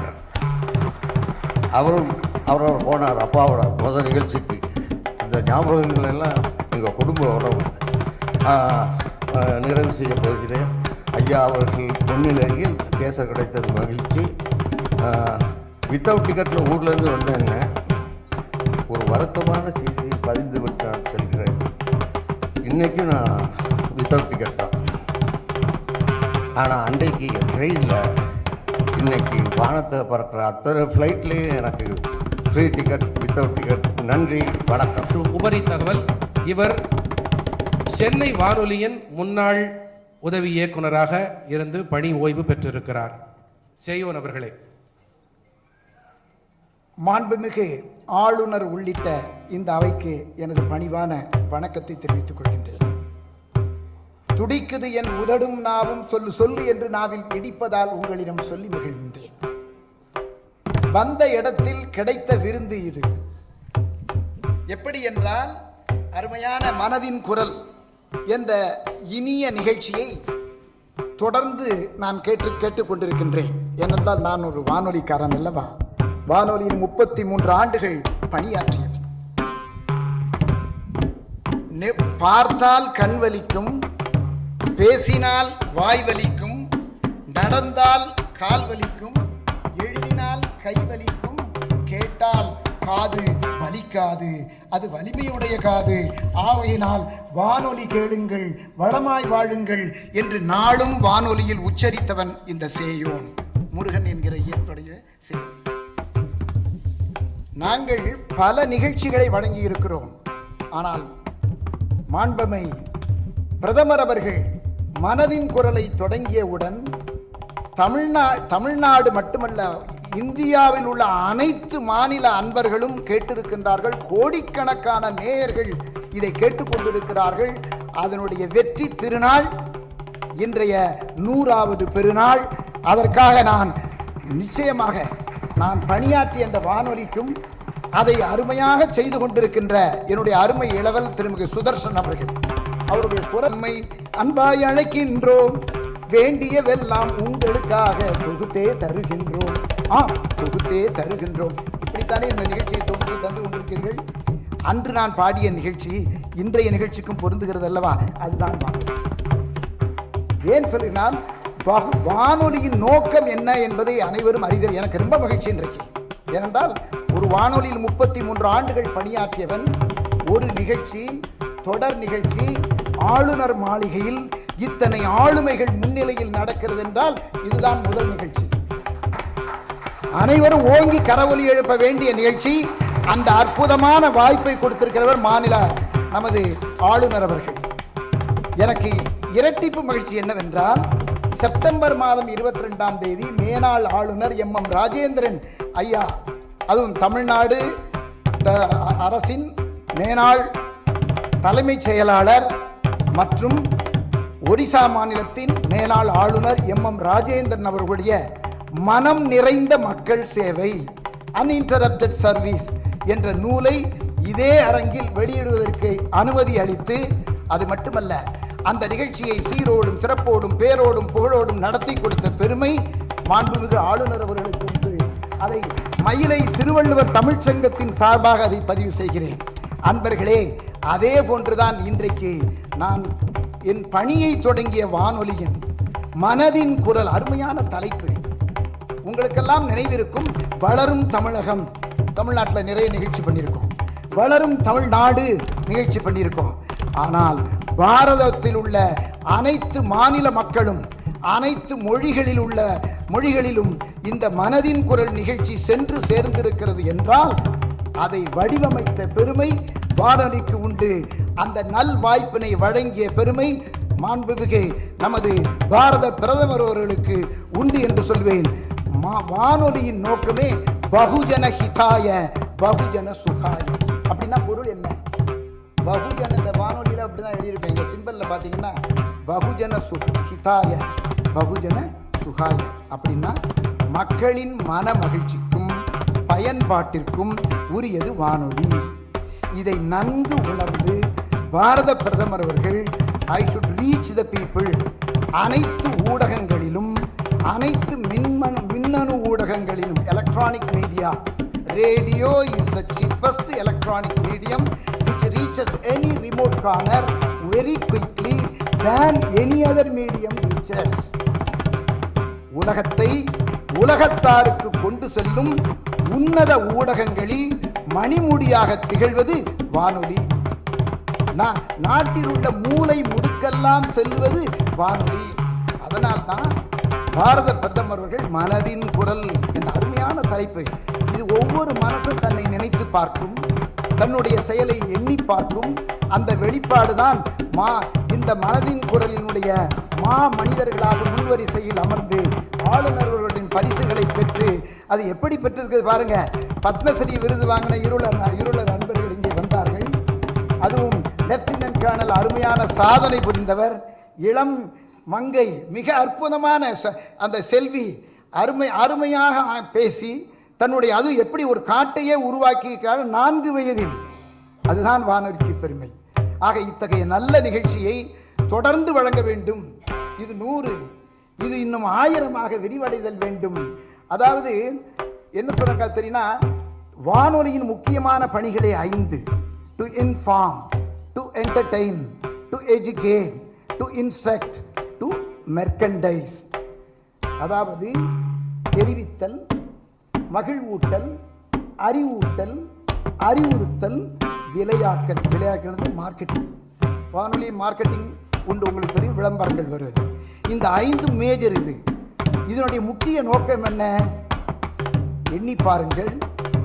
இம்மீடியசி, உடனுக்குடன் தகவல்களை சொல்லுவது. அது மட்டுமல்ல, கிரெடிபிலிட்டி, நம்பகத்தன்மை. இன்னைக்கு வானொலி இதை கேட்டுதான் நம்ம, அதாவது வானிலை எச்சரிக்கை அல்லது ஒரு கல்லூரி இதெல்லாம் இயங்குகின்ற நேரங்கள், சில நேரங்கள் சொல்ல வேண்டியதுன்னா அதுதான். இப்படிப்பட்ட பல்வேறு நிகழ்ச்சிகளை தொடர்ந்து வழங்குகின்ற வானொலி மூலமாக மனதின் குரல் 100 நிகழ்ச்சிகள். இன்னொன்று எனக்கு ரொம்ப நான் அடிக்கடி வியப்பது உண்டு, நான் தொடர்ந்து கேட்பவர்களில் ஒருவன். அதில் என்னென்னா, எப்படி பாரத பிரதமர் கடைக்கோடி கிராமங்களில் உள்ள ஆட்களை எல்லாம் தேர்ந்தெடுத்து இந்த நிகழ்ச்சியை வழங்குகிறார் என்று. அது ஒரு அற்புதமான பணி, மிகப்பெரிய பணி. அந்த பணியை நாங்கள் வானொலியில் நான் பணி செய்ததனால் இது எவ்வளவு கடினம் என்பதை நன்கு உணர்வேன். அதை அற்புதமாக தயாரித்து வழங்கி கொண்டிருக்கின்றால் தமிழ் மொழியில் சுதர்சன் அவர்களுக்கு நாம் அனைவரும் கரவொலி எழுப்பி பாராட்டுக வேண்டும். என்னுடைய இளவல் என்கிற முறையிலும் நான் சொல்லி மகிழ்கின்றேன். அன்பர்களை இன்று ஒன்று சொல்லி நிறைவு செய்கின்றேன். அதாவது வானொலி நிகழ்ச்சியில் வானொலி நெல் அறிமுகப்படுத்துறது திருச்சி வானொலி, வானொலி வாழை அறிமுகப்படுத்துறது.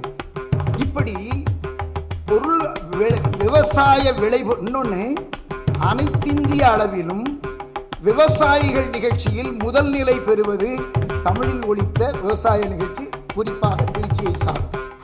அப்பந்தான் வானொலி நெல், வானொலி வாழை. இந்த மனதின் குரலினுடைய வெடிப்பு சிறப்பு என்னவென்றால் வாழை நார். எங்கள் வானொலியில் சேர்த்து பழக்கம். இப்போ நீங்கள் கண்ணை காட்டுறாரு, சீக்கிரம் முடிங்க, நேரம் ஆகுதுன்னு பாரு. ஏன்னா எங்களுக்கு இப்போ தொழில் அதுதானே. அப்படியே கையை காட்டினா முடிக்கணும்னு அர்த்தம். முடிச்சுவேன், கவலைப்படாங்க. அது வானொலி நார் சொல்லி ஆகணும்ல. இது வானொலி நார் இந்த அன்பர் உருவாக்கி அவர் மெஷினை கண்டுபிடிச்சு வெளிநாடுகளுக்கெல்லாம் சென்று சேர்ந்திருக்கிறார் என்றால் அதற்கு காரணம் என்ன? மனதின் குரல். ஒலித்தவர் யார்? பாரத பிரதமர். ஒலிக்க செய்தவர்கள் எது? வானொலி. ஆகையினாலே அனைத்து நல்ல உள்ளங்களுக்கும் நன்றி சொல்லி இத்தகைய நல்ல வாய்ப்பினை, அது எதை சொல்லுவாங்கன்னா மக்களை சென்று சேரணும்னாங்க. மக்களை சென்று சேர்வதுதான் வானொலி. அந்த பணியை இந்த ஆளுமைகள் மத்தியில் சென்று சேர்வதற்காக ஆளுநர் அவர்கள் இத்தகைய அற்புதமான நிகழ்ச்சியை இங்கே வழங்கி இருப்பதற்கு இது போன்ற இன்னும் பல நிகழ்ச்சிகள் உள்ளன. அதையும் இது போன்று பல ஆளுமைகள் முன்னிலையில் நடத்தி எல்லோரையும் பாராட்டுங்கள். பாராட்டு தாலாட்டை போன்றது, அது அனைவரையும் உயர்த்தும், உய்விக்கும் என்று சொல்லி என்னுடைய உரையை நல்லதொரு வாய்ப்பினை நல்கியதற்காக நன்றி சொல்லி நிறைவு செய்கிறேன். நன்றி, வணக்கம். தகவல் அலுவலகம்.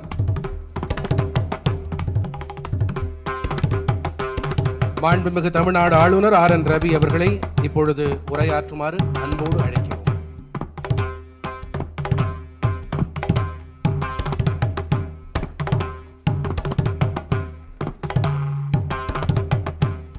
இங்கே கூட்டியிருக்கும் அனைத்து மதிப்பிற்குரியவர்களுக்கும் வணக்கம்.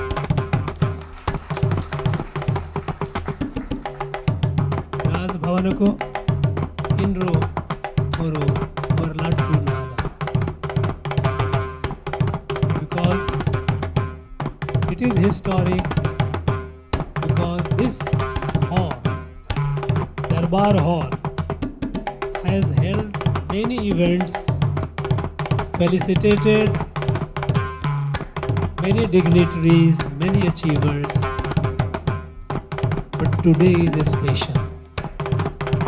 It's special because we have here all of you present here. You are in your own ways silently bringing about a revolution to transform this country. You are all builder of the nation. And to have all of you here, I think Rajbhavan feels blessed to have you all. It is 100th episode today of Prime Minister Man Ki Baat.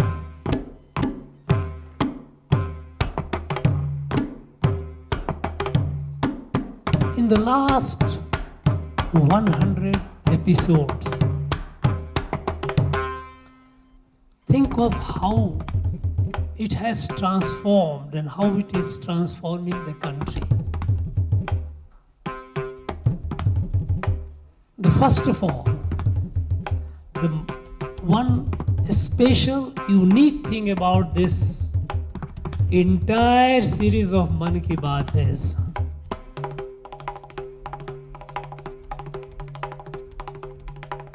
nowhere ever any politics was in it. Normally today, politics has so much become so overwhelming that whenever we think of a politician, whenever we think of a political leader, always think of politics. Sleeping, waking, whatever I speak, there is politics. But this 100 episode, never ever he talked politics.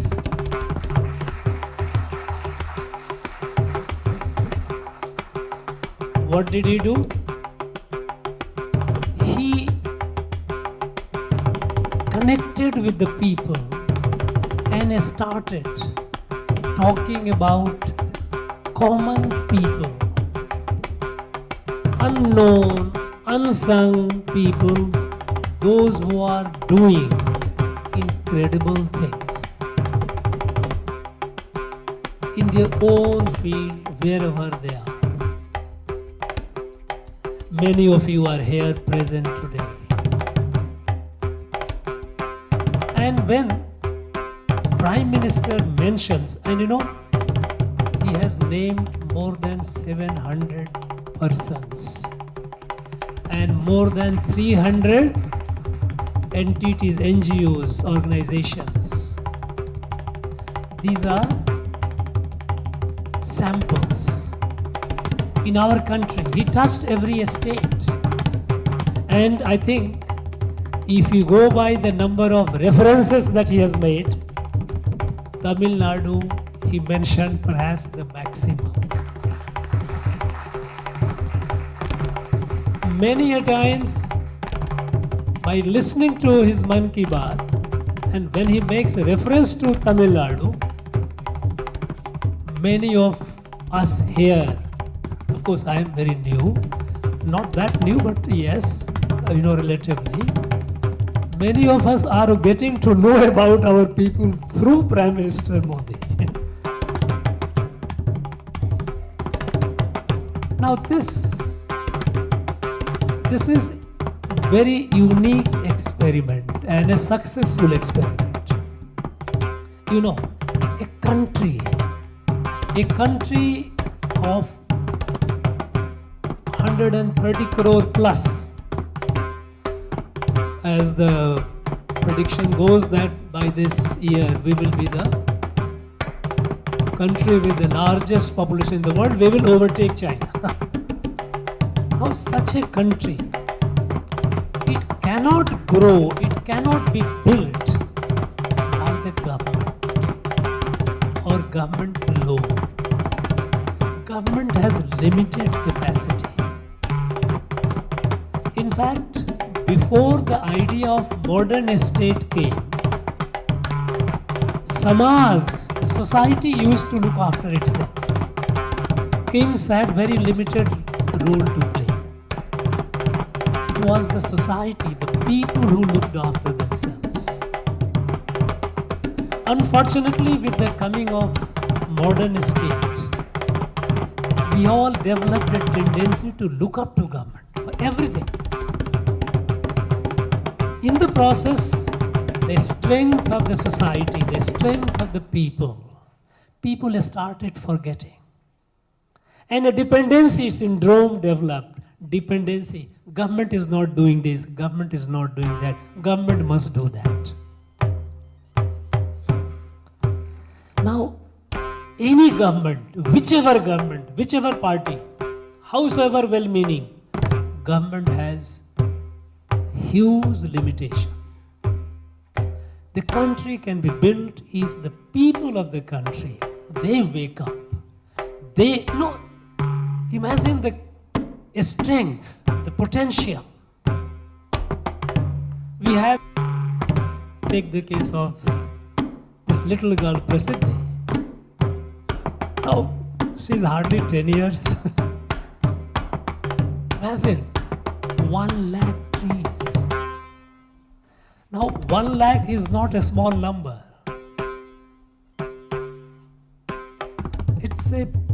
It shows the resolve. First, a larger cause to save this planet Earth, Mother Earth. We all know what kind of problem we are all going to face. The world is going to face. And we also know that how it can be addressed. But somebody has to take forward, a step forward.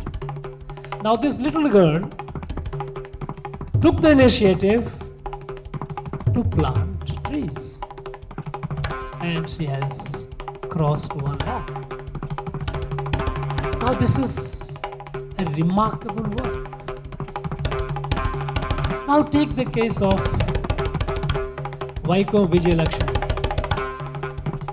Visually impaired, normally she would have been considered as a liability, what pity, object of pity? No, she challenged, and she developed excellence in handling rare instruments, rare musical instruments, and she proved to the world that this challenge, the disability cannot defeat me, and it is a great inspiration to all. That yes, she has done it, we can also do it. Take the case of Colonel Dwarkesh. Climbs Siachen. I don't know how many of you have. I'm sure many of you would not have been there. I had the good fortune to be there in the course of my duty. You know, at that height you have to experience, you have to be there and experience to know what it means. Taking one step is an effort. One step, because oxygen is so less that you and I sitting here, we can't imagine. With the best of athletes and once you go to that height, you feel what it is. And Colonel Dwarkesh climbing that has left a message to all. And what he said, getting opportunity, and all such people, those who are challenged, physically challenged, they are not a liability, they are assets to our society. All that we need is we appreciate and we say encourage.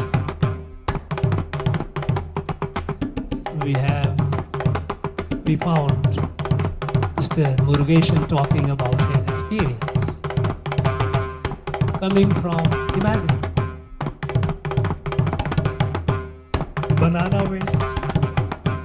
Something occurred to this gentleman that no, I will do something out of it. And he started making products, rope and so many things. Not only that, he made machines out of it. Now, think of the person, his idea, and his resolve to do things nobody thought of. This is a great inspiration. Thank you very much. We have Rajiv sitting here, please, with his uncle, Nel Jayaraman. He has preserved hundreds of native rice varieties. We know we have in our urge to have a greater, higher productivity. More and more new varieties of paddy have been created for get larger yields. That is necessary. But we should also realize that these new varieties, we do not know how they can sustain, how long they can sustain. If some pest or something strikes, these mutated new varieties, their durability, their longevity is not certain. But the native varieties have tested the time. For hundreds and hundreds of years they have been here. And when it comes to rice, I don't know how many of us are aware that this land here in Tamil Nadu, now we call Tamil Nadu, until 200 years ago, these are records, the British records of 1820, 1830. Our rice production, native rice production,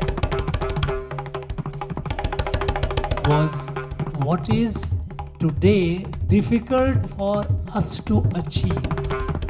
Even the most advanced country in rice production, Japan, has not reached about 7 metric ton per hectare.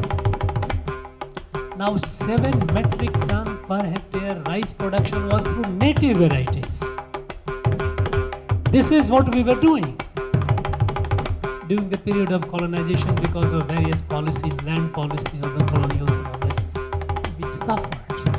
But this gentleman, saving, preserving the native varieties, is doing a great service, not only to us, but to the entire humanity. We listen to Mr. Thiru Dhanavadan. Imagine what a story. What a story. This gentleman comes from Tiruchendur, sleeps at the railway station platform. I don't know how many of you have the experience of sleeping at the railway platform.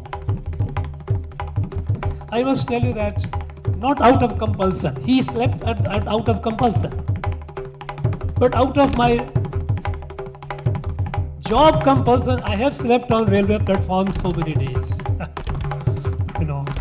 In my younger days. And one knows what it feels like. And then he told you, he shared his experience how for people going for visa to American consulate, you would go stand, earn money. And today, look at it. Internet radio, the first of its kind in the world, he created. Now this is again the power of will, resolve. Yes, I can do it. He had no resource, no means. Today people scream, I don't have. How can I do it? From zero he started. He suffered what all he told you the tales, his stories. It's the story of success. We heard Mr. Thirumurugan talking this Thiruvalluvar Tamil Sangam. Sangam only starts. Thiruvalluvar Tamil Sangam. Now, imagine with his dissemination of the most powerful and richest text to the larger people, which enables you to help you becoming a better human being. The mission in him to disseminate the goodness around. What a great service. We also heard our friends Vadivel and Masi Sadayan. I have been to their village, their homes. In our country, every year, several lakhs people who get a snake bite and they are alive, they must thank to this Vadivel and Sadayan and his people like him. Because it is they, are irregular people, they who catch the most venomous snakes, take the venom, out of which anti-venoms are made. I have seen the love, the care with which they keep the snakes. They keep the snakes like their children. Earthen pots, snakes, it's a very, it can't bear heat. It can't bear cold also. Certainly it can't bear cold. So they keep in earthen pot to see that temperature remains cool. And after extracting the venom, they carefully take them back to the forest and release them. They don't ever harm any snake. Now, look at the intimacy, look at the sense of togetherness, the sense of oneness. People, we can say, well, they are not very educated, they are not, in the so-called, in terms of success. But the work that they are doing,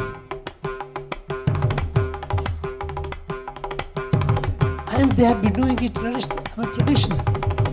In fact, I have been wondering that how come these people, those who save the lives of lakhs and lakhs of people throughout the country, we must do something to improve their life. It's true. The people like him are now getting recognized. He got Padma Shri. They got Padma Shri.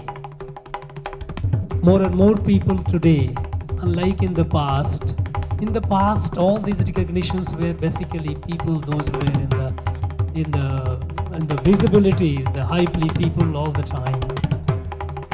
They used to get. Today we get people, those who are unknown, unsung, somewhere in the remote area doing barefoot, planting trees. Somebody is catching a snake, taking the venom. Somebody who is building out of passion. The toilets have been doing for a long time. Somebody is conserving river. Somebody preserving the traditional embroidery, traditional art and craft. Now all these have been possible today to make it known to the larger people.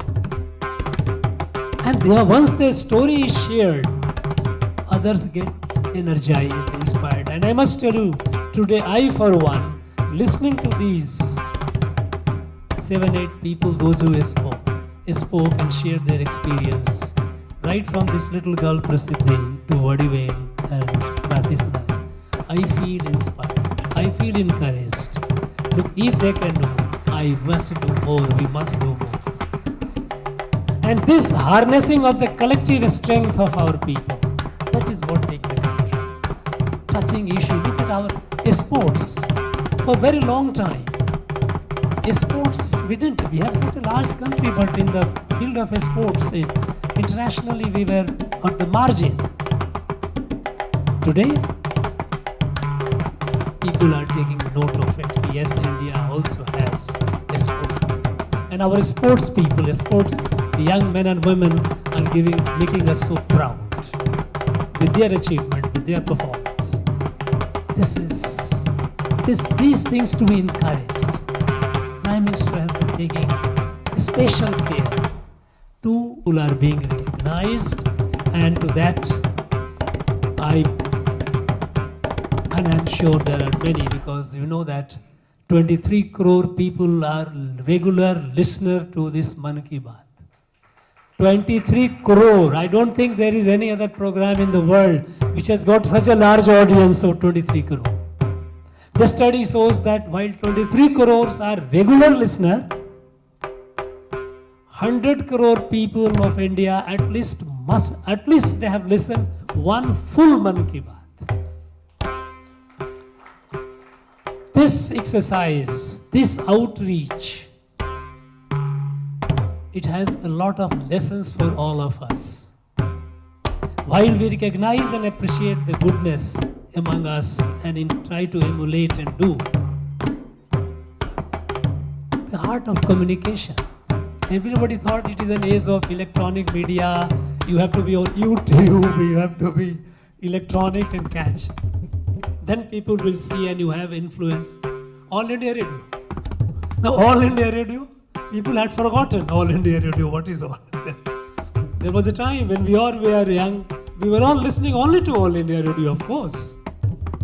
The song program of Vivid Bharati was so popular, we used to wait for the evening, listen to Vivid Bharati. So many programs.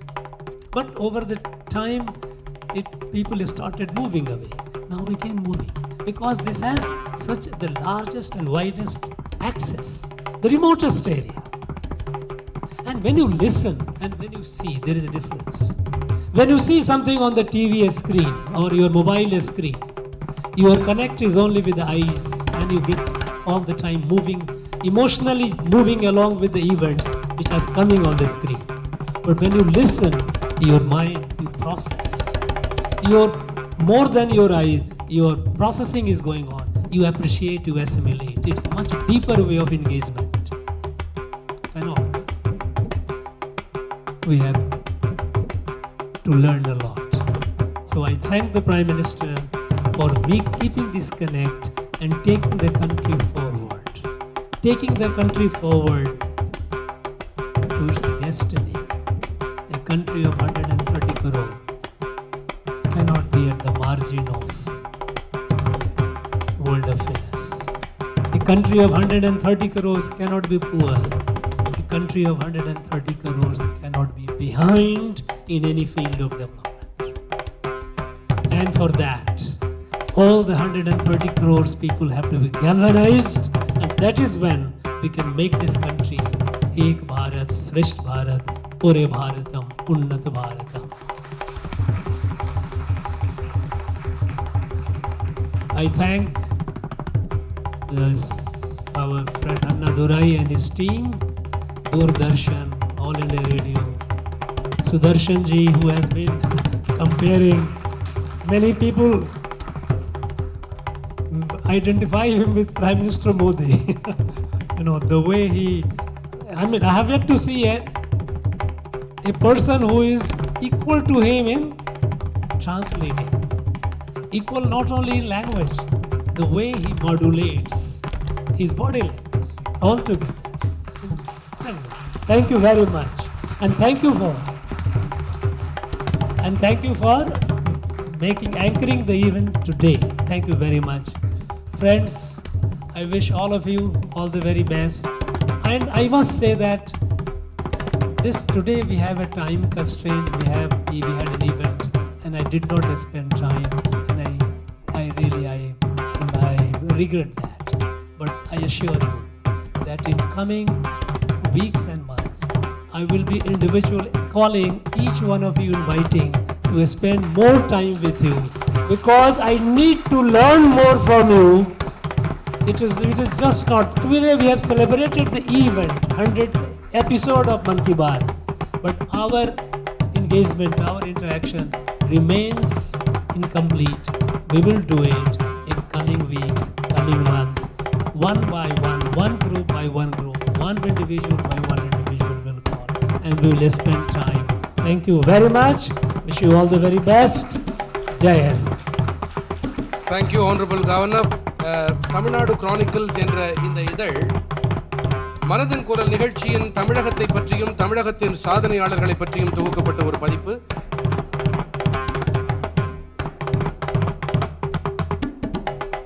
எங்கள் அழைப்பை ஏற்று இந்த விழாவை மிக சிறப்பாக நடத்துவதற்காக எங்களுக்கு ஆலோசனை வழங்கி வழிநடத்திய கவர்னர் ஐயா அவர்களுக்கு நன்றி. Thank you, sir, for guiding us from the beginning to organize this and bringing all those who have been recognized for their excellent work by the Prime Minister, making them sit here and give them an opportunity, recognizing their work and making this happen. From the beginning, you were there with us to guide us through. We thank you for that. இந்த நிகழ்ச்சி கலந்து கொள்வதற்காக எங்கள் அழைப்பை ஏற்று ஒவ்வொருவரும் இந்த நேரத்தை ஒதுக்கி சிறப்பாக வந்து இந்த நிகழ்ச்சி கலந்து கொண்டதற்காக உங்கள் எல்லாருக்கும் நன்றி. ஊடக நண்பர்களுக்கும் நன்றி. எங்களுக்கு ஆலோசனை வழங்கி இந்த நிகழ்ச்சி நடத்துவதற்காக எங்கள் கூட இருந்து ஒரு குழுவாக இருந்து எங்களுக்கு வழி நடத்திய ஏடிஜி சாருக்கும் plus all India radio and Doordarshan என்னுடைய கலீக்ஸுக்கும், அப்புறம் இங்கே ராஜ்பவனில் என் கூட இருந்து என் கூட எல்லா ஆலோசனையும் வழங்கி துணை நின்று செய்த உதவிகளுக்காக அலுவலக ஆஃபீஸர்ஸ்க்கும் டெப்டி கண்ட்ரோலர் அவர்களுக்கும் எல்லாருக்கும் நன்றி. I thank each one of you for making this happen. It's because of the efforts of all of you. And ரொம்ப சிறப்பாக, if you people have not taken the effort to come, it would not have been a success. Thank you for sparing your valuable time. When we interacted with you, you readily responded. You set aside this time to come and join us. And we are grateful to you for making this happen. To celebrate, to mark this 100th episode of our Prime Minister to reach out people. And may this effort continue, the good services continue so that we will build our nation. Thank you. Jai Hind. गणमन अधिनायक जय हे भारत भाग्य विधाता पंजाब सिंध गुजरात मराठा द्राविड उत्कल बंगा विंध्य हिमाचल यमुना गंगा उच्चल जलधि तरंगा तब शुभ नामे जागे तब शुभ आशीष मांगे गाहे तब जय गाता जन गण मंगलदायक जय हे भारत भाग्य विधाता जय हे जय हे जय हे जय जय जय जय हे